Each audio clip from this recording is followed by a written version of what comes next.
देश में भंडारण इंतजाम की कमी के चलते हर साल 44,000 करोड़ रुपए के अनाज और फल सब्जियों की बर्बादी हो रही है। राज्यसभा में प्रश्नकाल में आज सरकार ने भरोसा दिलाने की कोशिश की कि भंडारण क्षमता को बढ़ाने की कोशिश हो रही है, मगर कई सदस्यों ने इसे नाकाफी माना। देश में ये समस्या काफी पुरानी है।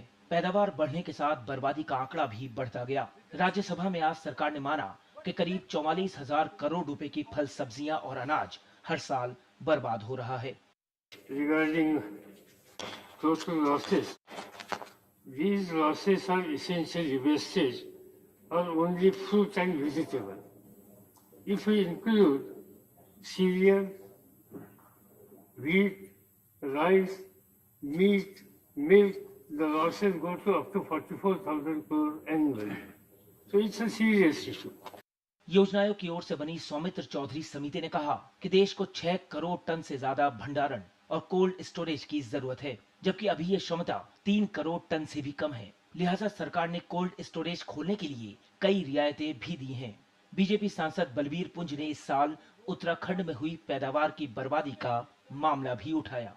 Particularly Himachal and Uttarakhand, they suffered a natural calamity, and as a result, in many apple growing areas, the roads were washed away. The information is, sir, there has been a massive apple crop this year, and because the roads have been destroyed in many of these areas, it is just not possible to evacuate that fruit and bring it to the market.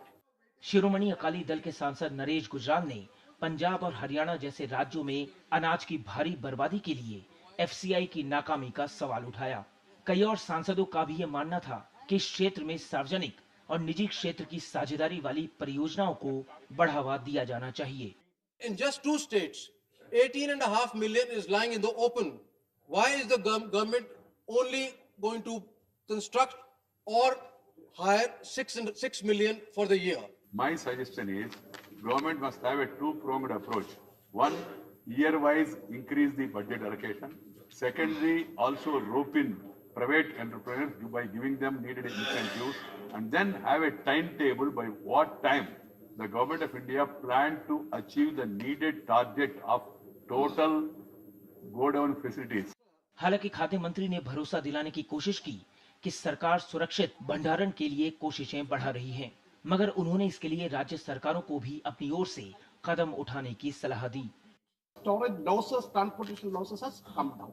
So government has taken adequate measures to have storage facilities. And another thing is, we have requested the state governments also to have intermediate storages for the 4 months of the period requirement. बड़ी चिंता यही थी कि आजादी के इतने साल बाद भी भारत जैसा विकासशील देश इस तरह की समस्या से जूझ रहा है। अरविंद कुमार सिंह, राज्यसभा टीवी।